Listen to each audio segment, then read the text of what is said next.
মায়ের মানত পূরণের বিধান। আসসালামু আলাইকুম ওয়া রহমাতুল্লাহ। সম্মানিত দর্শক, আজ আমরা একটি গুরুত্বপূর্ণ বিষয়ে আলোচনা করব। বিষয়টি হল মৃত মায়ের মানত সন্তান কিভাবে পূরণ করবে। ইসলামে এর বিধান কি?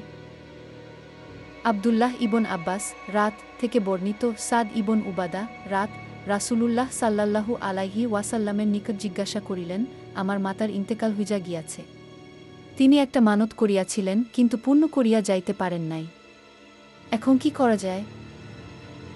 রাসূলুল্লাহ সাল্লাল্লাহু আলাইহি ওয়াসাল্লাম উত্তরে বললেন, তাহার তরফ হইতে তুমি উহা আদায় করিয়া দাও। এই হাদিসটি বুখারী শরীফে উল্লেখ আছে।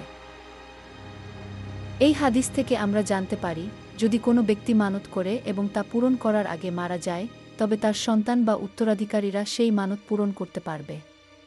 এটি একটি গুরুত্বপূর্ণ শিক্ষা।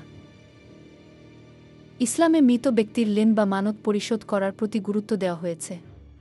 তাই আমাদের উচিত মৃত ব্যক্তির রেখে যাওয়া ঋণ ও মানত পরিশোধের ব্যবস্থা করা।